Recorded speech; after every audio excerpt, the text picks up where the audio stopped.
القلوب إلى الحبيب تميل، ومعي بذلك شاهد ودليل. أما الدليل إذا ذكرت محمدا فترى دموع العاشقين تسيل. هذا رسول الله، هذا المصطفى، هذا لرب العالمين خليل. صلى عليك الله يا علم الهدى، ما ناح طير في الغصون يمين. يا حبيبي يا شفيع يا شفيع، يا حبيبي يا شفيع يا شفيع. صلى الله عليك يا حبيب الله.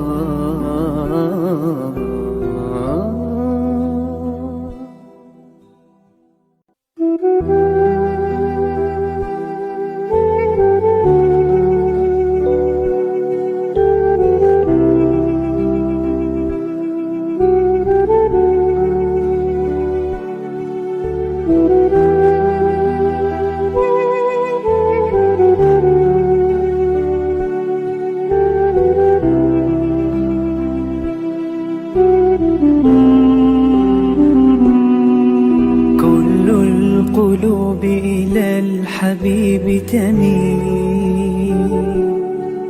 ومعي بذلك شاهد ودليل. أما الدليل إذا ذكرت محمدا فترى دموع العاشقين تسيل. هذا رسول الله، هذا المصطفى، هذا لرب العالمين خليل. صلى عليك الله يا علم الهدى، ما ناح طير في الغصون يمين. يا حبيبي يا شفيع يا شفيع، يا حبيبي يا شفيع يا شفيع. صلى الله عليك يا حبيب الله.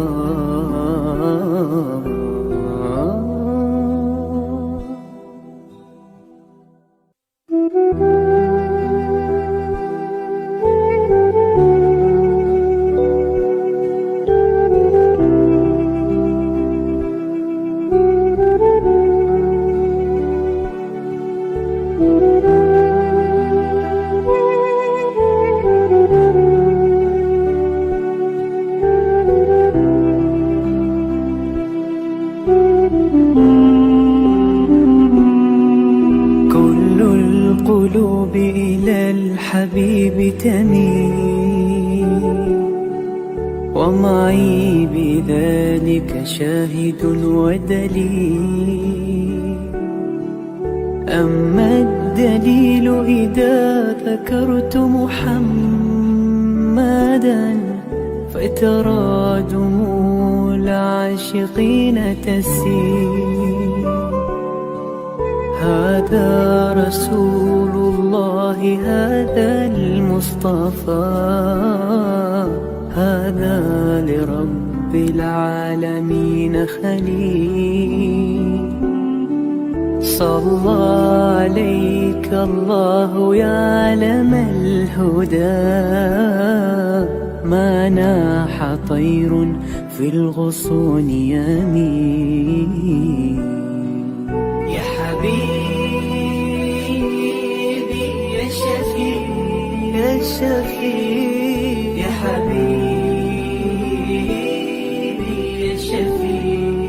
يا شفيع صلى الله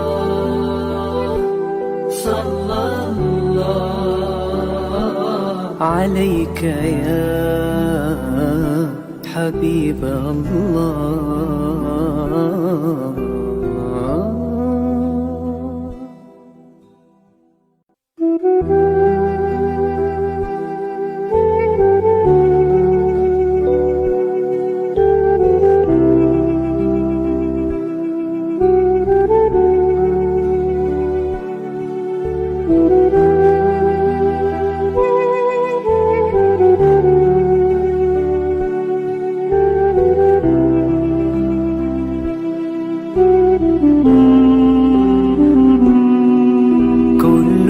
القلوب إلى الحبيب تميل، ومعي بذلك شاهد ودليل.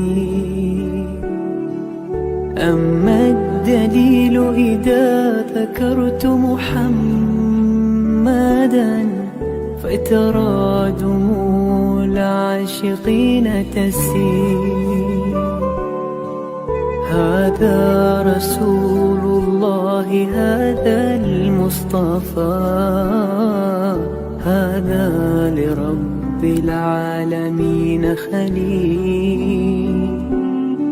صلى عليك الله يا علم الهدى، ما ناح طير في الغصون يمين.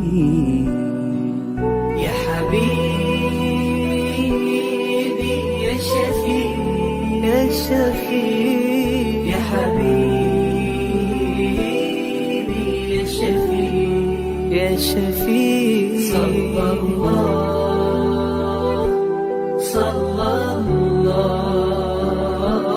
عليك يا حبيب الله.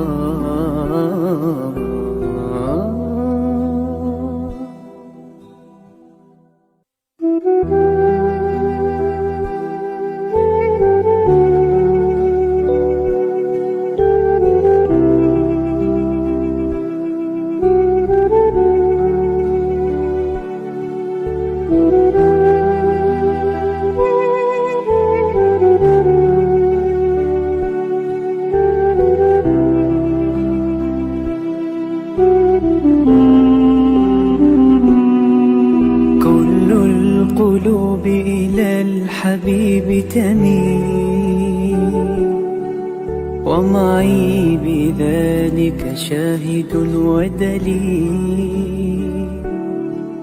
أما الدليل إذا ذكرت محمدا فترى دموع العاشقين تسيل. هذا رسول الله، هذا المصطفى، هذا لرب العالمين خليل. صلى عليك الله يا علم الهدى، ما ناح طير في الغصون يمين. يا حبيبي يا شفيع يا شفيع يا حبيبي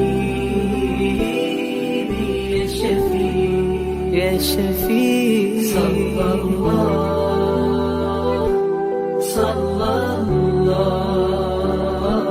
عليك يا حبيب الله.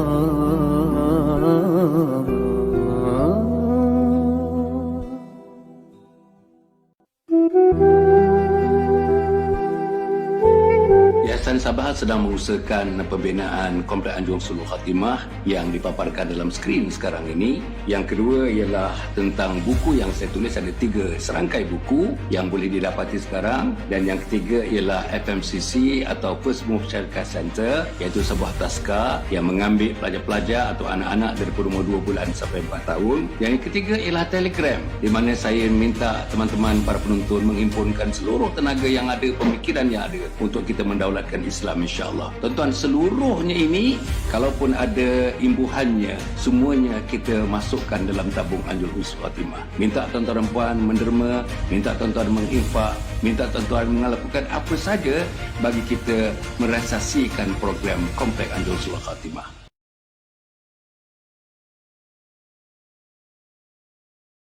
Assalamualaikum warahmatullahi wabarakatuh. Alhamdulillahirabbil alamin. Wassalatu wassalamu ala asyrafil anbiya'i wal mursalin sayyidina Muhammadin wa ala alihi wa sahbihi ajma'in.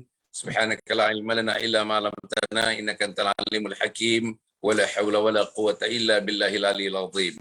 Qala rabbi shrah li sadri wa yassir li amri wa hlul 'uqdatam min lisani yafqahu qawli. Amma ba'd. Para penonton yang hormati sekalian, alhamdulillah pagi ini tuan-tuan kita bersua lagi. Alhamdulillah pagi ini 14 hari bulan Oktober bersamaan 7 Rabiul Awal. 7 Rabiul Awal ada 5 hari lagi tuan-tuan. 5 lagi hari yang paling antara hari yang paling besar bagi kita orang Islam. Mungkin Ustazah nanti akan menyentuh sedikit perkara itu tuan-tuan dan puan. Jadi kita bertemu ni, kita syukur pada Allah SWT. Dah 2 tahun tuan-tuan. 2 tahun. Setiap pagi jam 7, setiap malam 9.15. Tapi sebagaimana yang tuan-tuan tahu, program malam tu kita ubah suai sikit tuan-tuan dan puan. Banyak terpaksa ditiadakan sebab para asatizah kita yang menjadi ahli panel, doktor, profesor menjadi ahli panel terikat dengan program-program kuliah maghrib, kuliah subuh dan sebagainya. Kerana masjid dan surau sekarang ni, Selangor dan wilayah Persekutuan telah dibuka tuan-tuan dan puan. Masjid di depan rumah saya ni kira-kira dah full lah tuan-tuan. Kira-kira dah full functioning lah. Alhamdulillah, sembahyang Jumaatnya pun sampai di betang tika di luar kan. Walaupun masih ada penjarakan, masih ada pakai face mask dan sebagainya. Tapi dah bentang tika di luar lah tuan-tuan. Maknanya sudah menampung lah jumlah orang yang datang sembahyang berjamaah Jumaat macam-macam bilangan biasa. Tetapi masih lagi tuan-tuan dalam keadaan kita observe peraturan-peraturan SOP yang telah ditetapkan kepada kita. Apapun tuan-tuan dan puan, berita gembira yang tuan-tuan bertahu rentas negeri sudah diizinkan. Diharap tuan-tuan dan puan jangan ada saya atau tuan-tuan di antara kita ni yang menjadi penyebab tuan-tuan, yang menjadi penyebab dengan izin Allah Subhanahu Wa Taala, yang menjadi penyebab kepada berlakunya COVID-19 ni, tersebarnya lagi virus COVID-19 ini. Saya harap tuan-tuan dan puan kita jaga-jagalah tuan, sayang anak, sayang isteri, sayang diri. Dan saya dah tengok sendiri dan saya dah merasakan sendiri tuan-tuan dan puan, kerana saya pun pernah mendapat positif COVID-19 ini. Jadi kita dah merasakan psikologinya, kita dah merasakan medikalnya, kita dah merasakan taraf kesihatannya, kita dah merasakan rengek-rengek hati kita dan sebagainya. Berbagai-bagai tuan-tuan dan puan, insya-Allah. Pagi ini kita nak membincangkan tajuk yang mungkin berterusan kita bincangkan. Tuan-tuan dan puan, setiap hari Khamis ni selang-selang antara dua ahli panel kita. Yang pertama, saudara ialah Ustaz Nazri. Ustaz Nazri akan ambil minggu yang kedua, minggu yang keempat. Tuan-tuan dan puan, sementara Ustazah Umi Kalsum Hussein yang akan ditampilkan sebentar lagi ambil minggu yang pertama dengan minggu yang ketiga. Minggu pertama, minggu ketiga Ustaz Nazri, minggu kedua dan minggu yang keempat, insya-Allah. Jadi kita selang-selikan begitu. Begitu juga yang hari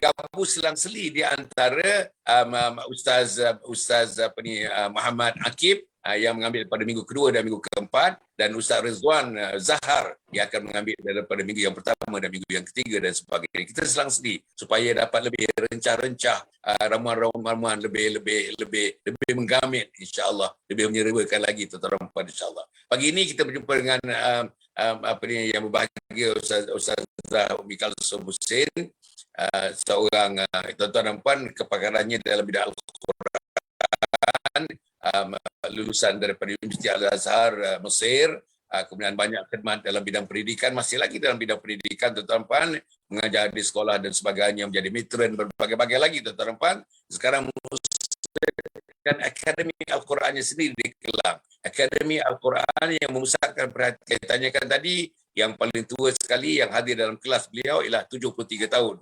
Jadi maknanya tuan-tuan, dan dikatakan 90% daripadanya adalah perempuan, 10% daripadanya adalah laki-laki. Memanglah Ustazah, kehadiran di masjid kalau dibukakan pada hari Minggu, hari Ahad, dalam kuliah subuh atau kuliah duha, biasanya 90% wanita, 10% adalah laki-laki. Begitu keadaannya. Saya tak tahulah macam mana percentage kita nak bertemu dengan Allah untuk mengucap la ilaha illallah Muhammadur Rasulullah, untuk mati dalam husnul khatimah. Kalau itulah gambarannya tuan-tuan, bayangkan ya, berapa sikitnya. Katakanlah itu menjadi ukuran untuk mati dalam husnul khatimah atau tidak mati dalam husnul khatimah, insya-Allah. Jadi Ustazah, Assalamualaikum Ustazah. Waalaikumsalam warahmatullahi wabarakatuh.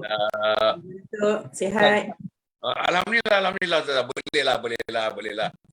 masih boleh lagi. Ustazah menunjukkan 73, tadi itu umur saya lah. Tapi saya dah nak melangkah ke 74 tadi. Tapi alhamdulillah tuan-tuan masih boleh bercakap, masih boleh berjalan, masih boleh menggamit, masih boleh juga buat kereta kalau dekat-dekat dan sebagainya. Kejauh boleh juga, tapi isteri dan anak tidak mengizinkan ya. Tapi saya bolehlah memandu tu lagi, alhamdulillah. Apapun tuan-tuan dan puan ya, kita nak gunakan kesihatan ini sebagai alat. Alat kepada satu matlamat. Alat matlamat. Kesihatan adalah alat, pangkat adalah alat, gaji adalah alat, wang ringgit adalah alat, tanah adalah alat, harta benda adalah alat, hatta nyawa kita pun adalah alat untuk agama Allah Subhanahu Wa Taala. Pagi ni kita nak bincang tajuk mungkin ada kaitan dan tidak kaitan dengan apa yang saya sebutkan itu. Tajuknya tuan-tuan, mukmin beragenda. Mukmin beragenda. Oleh kerana tajuknya tuan-tuan, tajuk ni nampaknya sophisticated tajuknya tuan-tuan ya. Jadi saya serahkan kepada Ustazah lah. Kerana Ustazah memilih tajuk ini tuan-tuan ya. Jadi cantiklah kalau Ustazah memakadimahkan dalam beberapa minit peringkat awal ini sebelum kita pergi kepada beberapa area yang nak dibincangkan dalam mukmin beragenda itu. Sila Ustazah. Bismillahirrahmanirrahim. Terima kasih Datuk. Alhamdulillah wassalatu wassalamu ala Rasulillah wa ala alihi wa sahbihi wa mawalah. Allahumma iftah bainana wa baina qaumina bil haqqi wa anta khairul fatihin. Rabbi shrah li sadri wa yassir li amri wahlul 'uqdatam min lisani yafqahu qawli. Amma ba'd. Assalamualaikum warahmatullahi ta'ala wabarakatuh. Yang saya hormati Datuk Dr. Hassan bin Haji Muhammad Ali. Seterusnya, tuan-tuan dan puan-puan muslimin dan muslimat yang bersiaran bersama kita pada pagi ini. Assalamualaikum warahmatullahi wabarakatuh. Selamat pagi ya. Pagi-pagi ini tentu ramai di kalangan kita yang telah mula bekerja. Kita pun dah dapat banyak berita-berita gembira sebagaimana yang Datuk sebut tadi. Kita dah mula masuk bekerja seperti biasa ya. Bahkan kita telah diberitakan untuk dan dibenarkan untuk merentas negeri ya. Hujung minggu ni tentu jam sana sini balik kampung. Jadi kita pagi ni kita nak sembang-sembang, Ustazah nak kongsikan tajuk mukmin beragenda ya, mukmin beragenda. Jadi sebenarnya Ustazah pilih tajuk ni ialah untuk sesuailah dengan waktu pagi ni. Waktu pagi ni adalah waktu bagaimana seorang mukmin bangun sahaja pagi hari dalam keadaan menghirup udara Allah Subhanahu Wa Taala, dan kita perlukan kepada satu motivasi pagilah ya, supaya kita dapat pergi bekerja, kita dapat bertebaran di atas muka bumi Allah ini dengan suasana ibadah pada Allah Subhanahu Wa Taala ya, dengan suasana kita pergi bekerja sebagai melaksanakan tanggungjawab seorang mukmin kepada penciptanya ya, dan kita tidak mengasingkan antara tuntutan dunia dan juga tuntutan akhirat ya. Inilah yang dibawakan oleh ruh Al-Quran kepada kita ya. Sebab itu Ustazah nak bawa tajuk mukmin beragenda ni nak cerita pasal apa? Nak cerita bahawa seorang mukmin yang apabila dia mensasarkan akhirat sebagai agenda utamanya, maka dia tidak memisahkan kehidupan akhirat dengan kehidupan dunianya. Ustazah suka petik daripada ayat Al-Quran yang biasa sangat kita baca setiap kali kita berpisah daripada majlis. A'udzubillahi minasyaitonirrajim, wal 'asr innal insana lafi khusr illa alladhina amanu wa 'amilus solihat wa tawassaw bil haqq wa tawassaw bis sabr ya. Jadi dalam surah ni sebagaimana kita tahu, Allah Subhanahu Wa Taala bersumpah dengan masa ya. Demi masa, demi waktu asar ya, kalau mengikut tafsir secara rajihnya, demi waktu asar. Sesungguhnya setiap manusia itu dalam keadaan yang rugi, kecuali ada beberapa ciri mukmin yang tidak tergolong dalam golongan tersebut. Mukmin yang bagaimana? Mukmin yang beriman, mukmin yang beramal soleh, dan mukmin yang berpesan-pesan dengan kesabaran serta berpesan-pesan dengan kebenaran. Ayat ini ialah 4 ciri yang digariskan oleh Al-Quran bagaimana mukmin ini akhirnya dia adalah mukmin yang beragenda. Kalau kita lihat ya, apa agenda mukmin dalam surah Al-Asr? Allah kata kalau mukmin tidak ada agenda ini, maknanya mukmin ini tak boleh berjaya. Ya, tak boleh berjaya. Kerana objektif kehidupan kita adalah kehidupan kita selepas mati. Jadi kehidupan kita ketika di dunia ini mesti diisi dengan agenda-agenda kebaikan, ya, supaya kita hidup selesa, hidup bahagia dekat akhirat. Ya. Jadi apa sahaja yang kita lakukan dekat dunia ni tak ada pemisahan dia. Antara dunia dan akhirat tak pisah dia. Dia mesti bersekali, ya, mesti bersekali. Apa yang kita lakukan dengan tujuan ibadah kepada Allah, insya-Allah kita akan petik hasilnya di akhirat kelak. Jadi kita hidup bahagia dekat akhirat, kehidupan yang abadi itu, yang pertama tuan-tuan mesti kita beriman pada Allah. Ini syarat utama. Seorang yang memilih Islam, yang memilih bukan Islam, memilih agama selain Islam sebagai agama, dekat akhirat dia adalah orang yang rugi, kan? Wa may yabtaghi ghairal Islam dinan falan yuqbala minhu. Orang yang tidak memilih Islam sebagai agama, maka dia tidak akan diterima di akhirat. Bagaimana kehidupan ke akhirat? Agenda yang kita bawa tak sama dengan agenda yang Allah kehendaki. Jadi dekat akhirat kita tidak selesa, kita tidak bahagia. Baik. Syarat yang kedua ialah amal saleh. Amal saleh, orang yang nak hidup bahagia, ada agenda untuk hidup selesa dekat akhirat, ialah mesti dia melakukan amal saleh. Sebaliknya, meninggalkan amalan-amalan yang berbentuk maksiat pada Allah Subhanahu Wa Taala. Dan begitulah seterusnya, dia hendaklah melakukan kerja-kerja yang boleh memberi manfaat kepada orang lain dengan mempesankan pada diri dia supaya sabar dan supaya sentiasa berpesan kepada kebenaran kepada orang lain. Inilah orang yang begitu beria-ia, ya, orang yang begitu teruja untuk meletakkan agenda yang jelas dalam hidup dia. Ingat tuan-tuan dan puan-puan, agenda kita dekat hidup kat dunia ni adalah agenda kita yang utama ialah kita nak hidup bahagia selepas kematian. Kerana itulah kehidupan yang kekal abadi. Rasulullah satu ketika, ya, tuan-tuan dan puan, satu ketika Rasulullah ketika berjalan dengan para sahabat, berjalan, dan Rasulullah nampak seekor kambing yang telah mati. Ya, seekor kambing yang telah mati. So kambing yang telah mati, kemudian Rasulullah bagi tahu dengan sahabat, siapa nak beli kambing ni? Dengan harga 1 dinar. Siapa nak beli? Semua sahabat tak nak beli. Siapa nak beli kambing dah mati? Ya? Kalau kambing yang dah mati ni kamu tak nak beli dengan harga 1 dinar, maka inilah nilai dunia. Inilah nilai dunia. Jika kamu tahu, ya, jika kamu tahu inilah nilai dunia, kambing yang telah mati dijual dengan harga 1 dinar pun orang tak nak. Beginilah nilai dunia.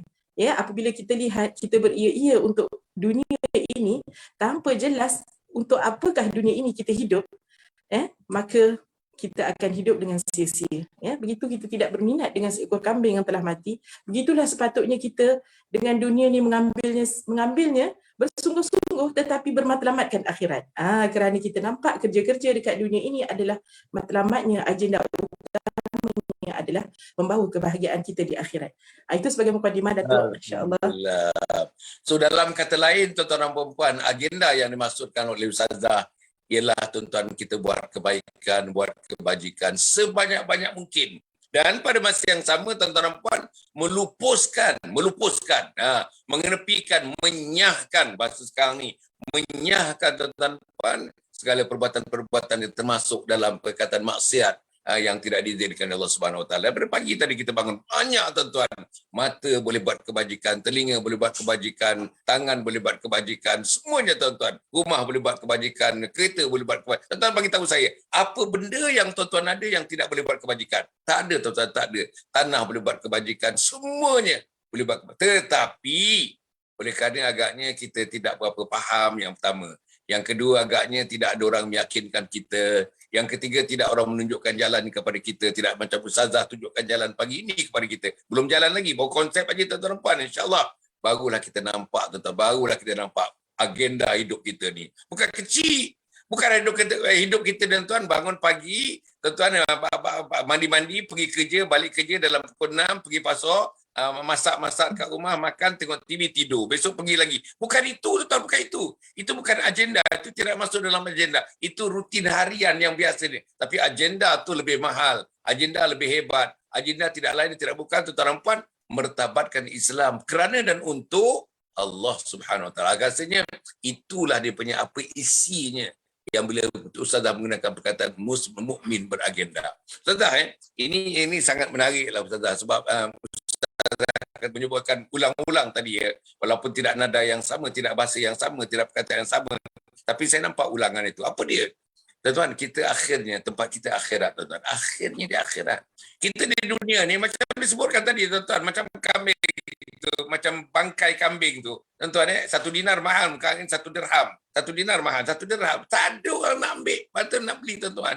Jadi maknanya, tuan-tuan, dunia ni, kita berada dalam dunia ni, macam kita berteduh di satu pohon dalam hadis, ada pokok besar, kita berteduh, bila matahari condong sikit, kita tak dapat perteduhan itu, maka kita pun bergerak. Itulah nisbah dunia dalam kehidupan, masa yang kita ambil di dunia. Tuan-tuan dan puan, satu hari di dunia ni bersamaan dengan 1000 tahun di akhirat. Ada yang mengatakan 10,000 tahun di akhirat, tuan-tuan dan puan, insya-Allah. Jadi Ustazah, dalam konteks melakukan kebajikan ni, saya nak ambil di bidang keluarga dulu, Ustazah, bidang keluarga dulu. Apa agaknya sebagai ayah dulu, sebagai ayah ni ar-rijal qaumun 'ala nisa, dia pemimpin kepada keluarga, dia pemimpin kepada wanita, isteri dan sebagainya. Sebagai ayah, apa yang kita nak mulakan bila kita berbicara agenda? Macam mana Ustazah? Ayah yang beragenda, masya-Allah. Bismillahirrahmanirrahim. Ayah yang beragenda. Dia adalah ketua keluarga lah ya Datuk, seorang ayah sebagaimana yang disebut oleh Datuk tadi, ialah ar-rijal qawwamuna 'ala nisa, seorang lelaki mesti ada qawwam, mesti ada ciri kepimpinan, mesti ada ciri qawwam tu, ciri kekuatan mesti ada pada diri seorang lelaki yang bergelar ayah ya. Apakah yang mesti ada dalam minda seorang ayah untuk anak-anak dia ni hidup beragenda ya. Yang pertamanya tentulah ayah ni tadi dia nampak apakah ke mana dia nak bawa anak dia, ke mana dia nak bawa ahli keluarga dia. Sebab itu Al-Quran sebut ku anfusakum wa ahlikum nar.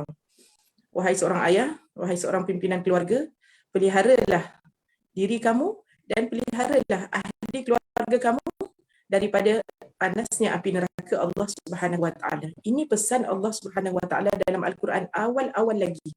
Ya, kalau kita nak pergi kursus kahwin pun kalau nak pergi kursus kahwin ni, seorang ayah kena faham sungguh hakikat ayat ni. Ya. Seorang ayah ni bukan sekadar dia beri makan cukup, beri pakai cukup, beri rumah selesa kepada kehidupan keluarga dia, tetapi lebih jauh daripada itu ialah dia nak memastikan anak dia, isteri dia, isteri kita, anak kita selamat daripada bakaran api neraka Allah Subhanahu Wa Taala. Maka bagaimana? Jadi seharusnya seorang ayah tadi meletakkan agenda-agenda yang jelas, meletakkan prioriti yang jelas dalam perancangan keluarga dia. Dalam perancangan keluarga dia. Dia nak keluarganya ni dibawa daripada satu takut jahiliah kepada takut Islam yang lebih sempurna. Dia nak membawa ahli keluarga dia daripada keadaan yang tidak taat pada Allah Subhanahu Wa Taala berpindah kepada keadaan yang menjadi lebih taat pada Allah Subhanahu Wa Taala. Ini mesti diagendakan oleh seorang ayah. Ini mesti jelas dalam minda seorang ayah. Kalau ini masih samar-samar, kalau masih samar-samar, masih kabur, insya-Allah ayah tadi teraba-raba kan. Kalau kita nak pergi nak pergi destinasi yang jelas, ayah yang menjadi driver dia, ayah masih kabur nak pergi mana ni kan, nak ikut Waze pergi mana destinasi kita ni, masih kabur. Jadi menerawanglah kita, sekejap kan singgah kat Serembangan, sekejap kan singgah pula dekat Melaka, singgah tak tentu kat mana destinasi yang nak disinggah. Jadi seorang ayah kena jelas ada dalam minda dia. Dalam perkara ini saya suka untuk mengajak tuan-tuan dan puan-puan serta diri saya jugalah. Dalam masalah kita nak meletakkan agenda ni, yang sebenarnya ini datang daripada ruh agama kita. Islam ni memang daripada asalnya memang mengajar Muslim supaya sentiasa beragenda. Muslim ni sentiasa supaya dia menjadi lebih baik. Muslim ni supaya dia menjadi hero. Muslim ni supaya dia menjadi super, kan? Dia menjadi hebat. Dia bukan satu agama yang hanya duduk di tikar sembahyang dan habis di situ, tetapi dia adalah satu agama yang produktif. Dia agama yang mengajar kita erti kemenangan. Begitu juga seorang ayah. Satu hadis Nabi SAW. Dah lama Nabi sebut dan ajar pada kita. Rasulullah kata apa? Rasulullah kata, man istawa yaumahu fahuwa maghbun. Rasulullah kata siapa yang sama antara dua hari dia, maka dia adalah orang yang rugi, maghbun, kan? Orang yang rugi, orang yang terpedaya. Ini jelas Rasulullah sebut simple saja. Siapa yang sama? Semalam dengan hari ini sama je. Semalam solat subuh pukul 7.30, hari ini solat subuh pukul 7.30, ataupun hari ini lewat lagi. Kalau sama pun tuan-tuan, semalam 7.30, hari ini 7.30, itu pun dah maghbun. Ya, itu pun dah rugi. Itu pun dia telah terpedaya dengan dunia ni. Apatah lagi kalau hari ini adalah lebih teruk daripada semalam. Jadi daripada hadis tu kita faham roh dia nak membawa kepada seorang mukmin tu mesti ada peningkatan.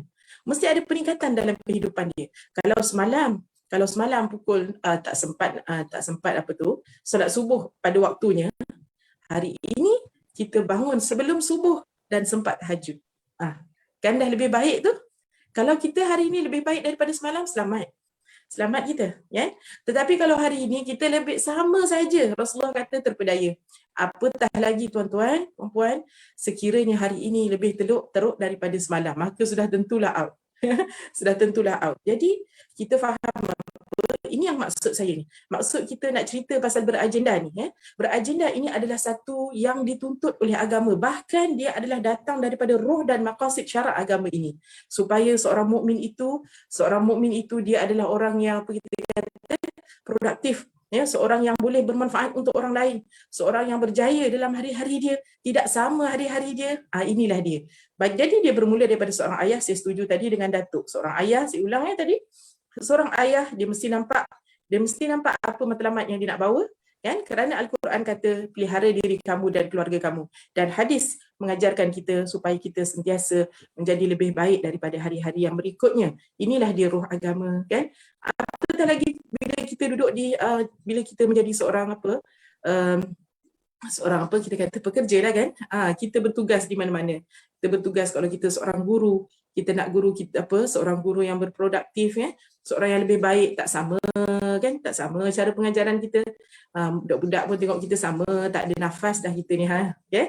Tak, kita adalah sentiasa seorang mukmin yang berinovasi, seorang yang bermotivasi, seorang yang sentiasa berubah dari satu takut ke satu takut yang lain. Itulah dia yang kita cuba nak bincang-bincangkan lah, ya, untuk sesi-sesi dalam siri Mukmin Beragenda, insya-Allah. Silakan. Okey, Ustazah, kalau kita tengok dalam sirah ini, kita ada 5 hari lagi tuan-tuan nak menyambut satu hari yang sangat besar bagi kita, sangat besar bagi orang Islam tuan-tuan. Bukan nak sambut beragak-beragak begitu saja tuan-tuan, tapi substan nak menyambutnya ialah nak mengikut kehidupan kita seluruhnya, ikut sunnah Nabi Muhammad sallallahu alaihi wasallam. Itu kemudian kita bincang. Tapi yang saya nak menyebutkan soal yang Ustazah menyebutkan, hari-hari ini mesti ada peningkatan. Tuan-tuan, ya, dalam bahasa Jepunnya ada buku ditulis namanya Kaizen, tuan-tuan. Kaizen tu ialah I must be better tomorrow as compared to today. Saya mesti lebih bagus besok dibandingkan hari ini. Dalam bahasa Inggeris dia selalu sebut, tuan-tuan baca buku dalam bahasa Inggeris disebut continuous improvement. Maknanya berterusan.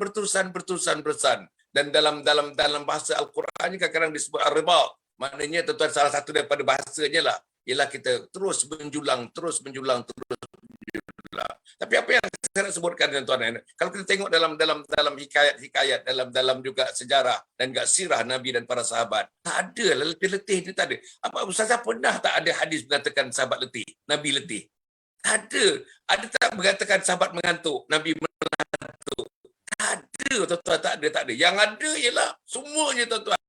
Pagi-pagi bangun yang menangis, pukul 3 pagi dah menangis, tuan-tuan, teresak-esak. Nabi, tuan-tuan, pukul 3, pukul 4 pagi dah bangun bertahajud. Bila dia bangun, Aisyah mengatakan tempat sujud Nabi itu banjir dengan air mata baginda. Tuan-tuan, cuba bayangkan, banjir dengan air mata baginda. Di situlah kekuatan, tuan-tuan, di situlah kekuatan. Setitik air mata yang tumpah, tuan-tuan, waktu sujud itu, itulah kekuatan yang diberikan kepada kita. Yang kita nak salur kepada keluarga, nak salur kepada jiran tetangga, nak salur kepada masyarakat. Akhirnya, kita nak salurkan kepada umat Muhammad sallallahu alaihi wasallam. Jadi agendanya besar, Ustazah. Bila agendanya besar, maka energinya pun besar. Bila agendanya besar, pemikirannya besar, fikrahnya besar. Bila agendanya besar, kemahuannya besar. Bila agendanya besar, pencapaiannya pun besar. Jadi macam mana kita nak ambil itu dalam kehidupan Nabi Muhammad dan para sahabat, Ustazah? Sila, Ustazah. Masya Allah, inilah peluang kita yang paling tinggi Datuk ya, Rasulullah sallallahu alaihi wasallam adalah qudwah kita, pemimpin kita, seorang yang menjadi pendidik pada kita, murabbi kita dunia dan akhirat. Rasulullah sallallahu alaihi wasallam satu orang manusia ya yang Allah ciptakan dia khuluq dia azim. Kan? Sebab tu Allah kata khuluqun azim. Rasulullah ni akhlak dia memang akhlak yang paling tinggi. Rasulullah secara dia sendiri, pribadi dia sendiri tu bukan sebab dia sebagai rasul maka Allah bagi dia mukjizat selepas itu tetapi Rasulullah yang namanya Muhammad sallallahu alaihi wasallam ini seorang yang berdisiplin, seorang yang berakhlak baik dia secara pribadi. Secara pribadi. Siapa boleh buat macam Nabi sallallahu alaihi wasallam? Saya bawa satu contoh. Saya nak tunjuk bahawa Rasulullah ni seorang yang begitu tinggi nilai disiplin, begitu tinggi nilai sabar, memang dia secara naturally. Masya-Allah ya. Nabi Muhammad sallallahu alaihi wasallam ya, dalam satu selepas dia menyampaikan dakwah dia bila duduk dekat Masjid Nabawi ni, dia akan memberikan taklim, dia akan memberi kelas-kelas kepada para sahabat, menyampaikan hadis, mengajarkan Al-Quran ya. Jadi Rasulullah ni bila dia duduk saja di masjid tu, orang akan datang. Para sahabat akan datang bertali arus, bertanya masalah, bercerita, mendengar cerita tentang hadis, tentang Al-Quran ya. Jadi sehingga Rasulullah ni tak punya masa untuk nak cari rezeki. Ya, tak punya masa. Orang bertali arus tak berhenti, tak berhenti. Jadi bila Rasulullah duduk ni, Rasulullah ni duduk lama ni kan, dalam surah apa tu diceritakan dalam kitab tafsir ni, Rasulullah duduk lama ni sakit pinggang lah. Kan kalau kita ni sakit pinggang dah lama daripada pagi tak gerak ni, mungkin kita boleh minta izin lah sekejap, minta maaf ya saya sakit pinggang, nak melunjuk kaki ke apa kan. Kita nak saya nak rehat sekejap ke. Tetapi tidak pernah keluar daripada mulut Rasulullah kata penat nak melunjuk kaki ni, penat nak minta break sekejap, saya nak pergi minum sekejap. Ini tak pernah keluar daripada Rasulullah, sehingga Rasulullah tetap dengan kedudukan dia. Kalau duduk macam tu kan, duduk bersila macam itulah keadaan Nabi. Tak pernah dia menunjukkan riak-riak dia penat pada sahabat sehingga mengganggu emosi sahabat yang datang. Okeylah, bagilah Rasulullah rehat dulu kan. Sehingga tak pernah terdetik di hati sahabat Rasulullah ni penat. Kan? Macam mana Rasulullah ni? Satu orang, satu pribadi dia yang begitu kuat akhlak dia. Tak nak mengguris perasaan sahabat. Ya? Sahabat tak perasan Rasulullah tak penat. Rasulullah ni penat. Tetapi Rasulullah ni dia cover kan? Dia ni Rasulullah ni cover, dia sabar, dia tahan dalam keadaan dia tak tunjuk, tak tunjuk, dia tak larat dah sehingga Allah Subhanahu Wa Taala sangat memahami jiwa seorang hamba ni tadi bahawa Rasulullah ni penat, dia perlu rehat sehingga tak sempat pun nak pergi cari rezeki ni. Tak sempat nak cari rezeki Jadi dalam ayat apa tu Allah SWT turunkan dan memuji bahawa akhlak Nabi ni seorang akhlak dia begitu tinggi sekali, dan Rasulullah Allah meletakkan syarat.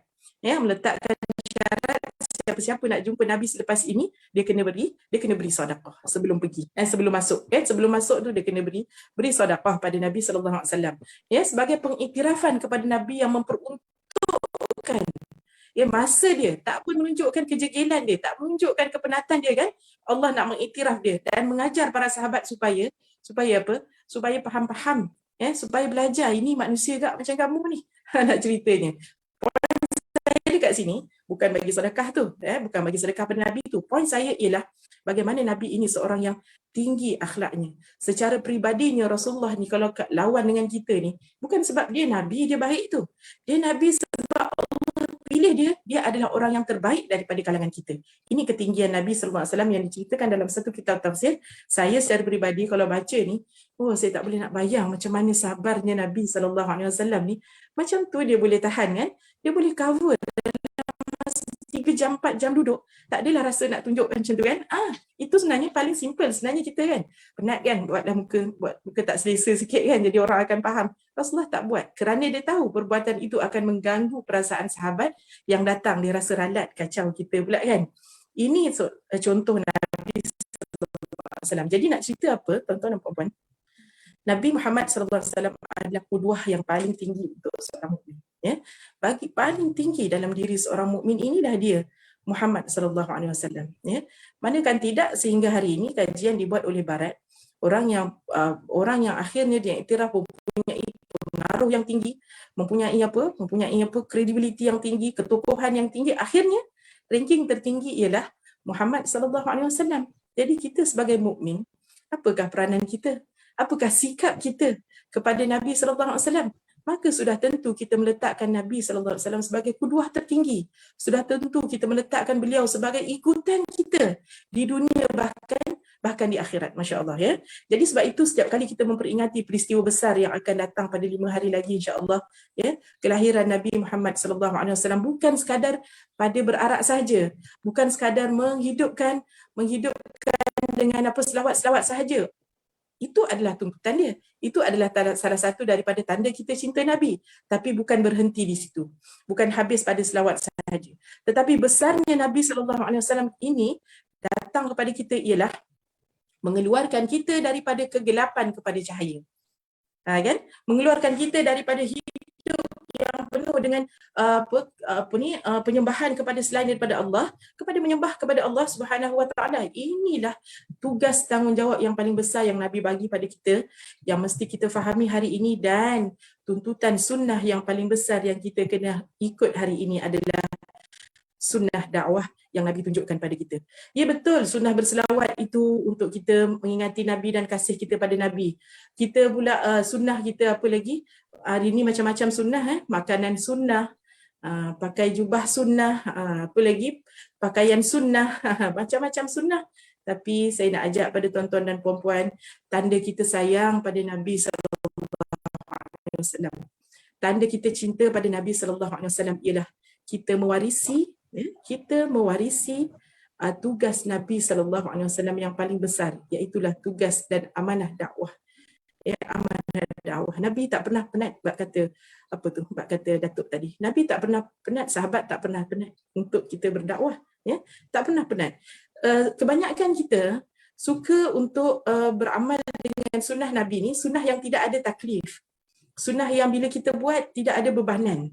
Kita suka buat. Contoh makanan sunnah. Hari ni ramai orang guna term makanan sunnah. Saya tak pasti sesuai ke tidak term ni. Saya rasa macam tak berapa sesuai. Makanan sunnah. Orang suka makan sunnah. Makan apa makanan sunnah tu? Oh, makan buah tamar, makan buah kurma, kan? Minum air zam-zam.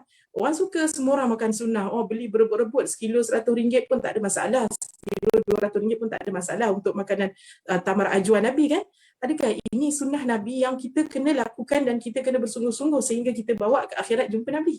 Kan? Walaupun ini adalah sebahagian daripada tanda rasa cinta, kan? Tetapi sunnah yang paling tinggi yang kita nak perjuangkan hari ini adalah sunnah dakwah yang Nabi buat. Sunnah yang datang dengan bebanan inilah yang akan mendapat pahala yang berlipat ganda di sisi Allah Subhanahu Wa Taala. Dan sunnah inilah yang sama-sama kita nak garap. Sunat melakukan dakwah, sunnah mengajak orang kepada kebaikan, sunnah untuk melihat kemungkaran dan kita kena tolak. Kan? Ini yang diajar oleh Nabi dan ini yang kita kena warisi. Kerana al-ulama, orang-orang mukmin itu adalah pewaris kepada tugas-tugas Nabi. Ya, tugas-tugas Nabi. Jadi, berbalik kepada soalan doktor tadi, apakah kuduah yang kita nak ambil daripada Nabi, apa yang nak kita perjuangkan daripada Nabi yang bersempena dengan kelahiran dia yang hebat ini. Tuan-tuan dan puan-puan, saya nak mengajak, ya, sunnah yang Nabi tinggalkan ini yang membawa bersamanya bebanan, ya, iaitulah sunnah dakwah. Saya nak mengajak pagi ni, seorang ibu, seorang bapa, anak-anak kita adalah orang yang harus kita seru kepada Islam.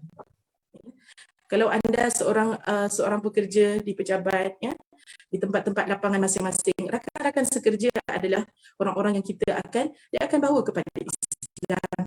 Ya. Kita seorang pensyarah, maka anak-anak pelajar kita adalah orang-orang yang akan kita bawa kepada Islam. Ya.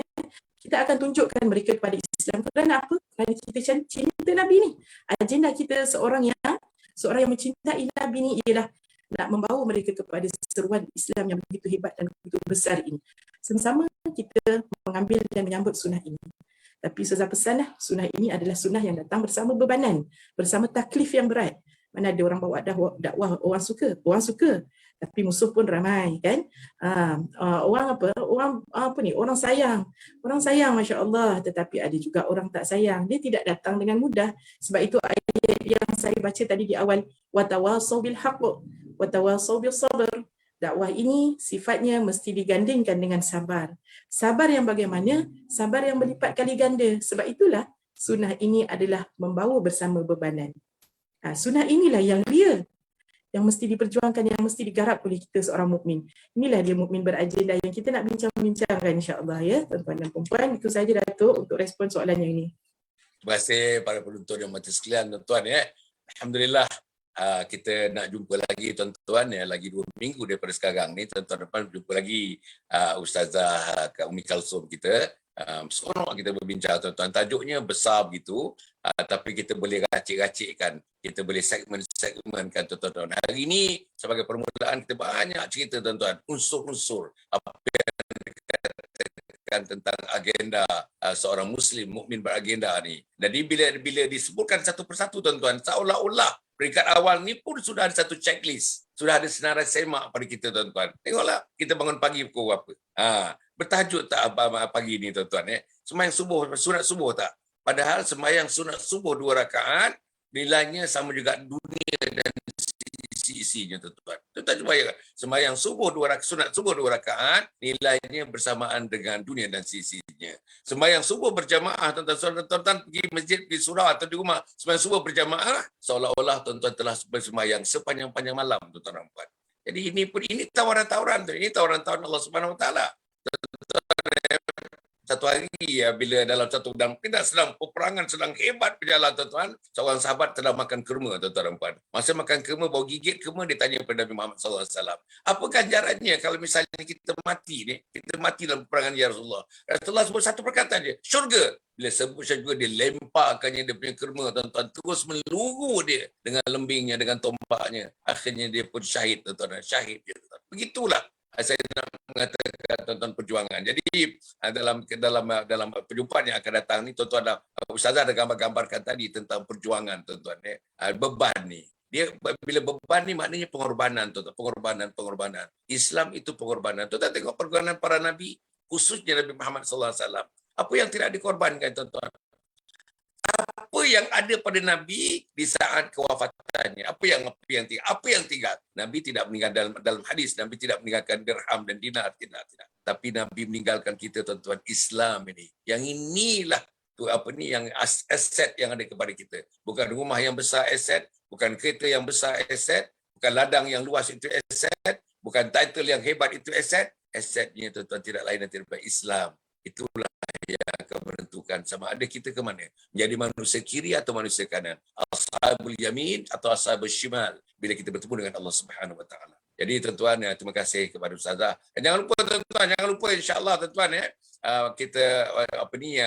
kita punya anjung husnul khatimah tuan-tuan. Kita punya media sosial tuan-tuan Tuan-tuan tengok, pergilah tuan-tuan media sosial kita. Tuan-tuan tengok tuan-tuan tengok YouTube, tuan-tuan YouTube saya Dr. Datuk Rotasan Muhammad Ali. Kita ada Instagram untuk anak-anak muda, Instagram. Kita ada Twitter. Kita ada Facebook, Datuk Dr. Hassan bin Muhammad Ali, page saya. Lepas tu kita ada TikTok, tuan-tuan. Yalah, kita TikTok baru 2 bulan 6 hari kot. Saya dalam TikTok, tuan-tuan puan. Dalam nak menggamit. Khususnya ada yang menjual diri, ada orang menjual maruah dan sebagainya. Tapi tuan-tuan banyak juga dalam TikTok tu. Selebriti saya tengok yang bercerita tentang agama, yang radio, TV punya selebriti, ada dalam TikTok tuan-tuan. Alhamdulillah, sangat. Tentang Al-Quran yang saja Ustazah, saya dah tengok paling tidaknya 26 akaun saya tengok dalam TikTok tu. Yang bercerita daripada awal sampailah Taranum. Ada dalam TikTok tuan-tuan. Jadi mintalah tuan-tuan pergi kepada TikTok Datuk Hassan Muhammad Ali dan sebagainya. Kemudian kita punya Telegram. Pergilah tuan-tuan Telegram. Hari-hari. Pagi-pagi ni pun mungkin dah ada posting baru dalam Telegram kita. Saya berani nak mengatakan antara Telegram yang terbaik dari segi kontennya yang dipersembahkan kepada teman. Bukan kena duit tuan-tuan. Bukan kena duit. Inilah dakwah. Bukan kena duit. Inilah sikit pengorbanan. Bukan kena duit. Inilah yang kita nak ajar mata kita supaya tengok benda-benda yang diizinkan oleh Allah, benda-benda yang membawa kita kepada pintu syurga Allah Subhanahu Wa Taala. Inilah tuan-tuan yang kita sajikan untuk membuatkan telinga kita mendengar sikit kebesaran Allah Subhanahu Wa Taala. Jadi insya-Allah yang akan datang ni Ustazah dah bayang-bayangkan soal dakwah kita nak bincang tuan-tuan, soal dakwah. Macam mana agenda mukmin beragenda itu, dakwah itulah salah satu daripada agenda. Berkorban salah satu daripada agenda kita tuan-tuan puan. Kita nak keluar duit 10 sen, RM1 susah betul. Jumaat tuan-tuan, Jumaat ada orang masih bagi 10 sen tuan-tuan. 10 sen Tuan-tuan tanyalah orang yang memungut, orang yang mengira duit masjid dan surau pada hari Jumaat, tuan-tuan dan puan. Ada yang 10 sen, tuan-tuan. Ada yang 20 sen. Tuan cuba bayangkan, tuan-tuan dan puan. Bayangkan 10 sen, 20 sen untuk agama. Tapi dia keluar, tuan-tuan, dia belanja anak dia makan malam tu. Makan malam. Anak 4 orang, dia dengan isterinya, dan seorang anak saudara, tuan-tuan dan puan. 6 orang makan, tuan-tuan dan puan. Mereka bayar dah RM140 di kedai Tom Yam, tuan-tuan dan puan. Tuan-tuan cuba bayangkan. Inilah tentang prioriti. Jadi Ustazah pun akan menyebut soal prioriti. Senarai aula. Yang mana yang aula? Aulawiyat dia panggil, tuan-tuan dan puan. InsyaAllah kita akan bincang pada pertemuan yang berikutnya, insyaAllah. Jadi Ustazah, kita terima kasih sekali lagi pada Ustazah. Tuan-tuan, Ustazah ni guru Al-Quran, ada akademi. Tuan-tuan, Ustazah, sikit tuan-tuan, akademi, Ustazah punya akademi itu dalam 1 minit. Masya Allah, Datuk selalu bagi saya peluang ni. Tuan-tuan dan perempuan, muslimin dan muslimat, saya apa tu? Saya ada buat akademi mengaji. Nama akademi saya Akademi Ngaji Anjung Lestari. Singkatan nama dia Ana Lestari. Ana Lestari. Jadi saya fokus kepada pengajaran Al-Quran bermula daripada asas, tak kenal huruf. Sehingga boleh baca Al-Quran dalam waktu yang singkat. InsyaAllah saya dah ada melahirkan lebih daripada 15 orang yang boleh membaca kelas asas daripada tak kenal huruf dengan hanya 8 kali pertemuan. Dan ada yang kurang daripada tu. Hanya dengan 8 kali pertemuan jumpa Ustazah, 8 kali jumpa secara konsisten, seminggu 2 kali, setelah 8 kali pertemuan dia boleh dah membaca Al-Quran. Tak bolehlah baca lancar terus. Baca merangkak-rangkak dulu. Tetapi daripada kosong kepada boleh baca Al-Quran. Masya Allah. Dan juga Ustazah menawarkan kelas untuk tahsin.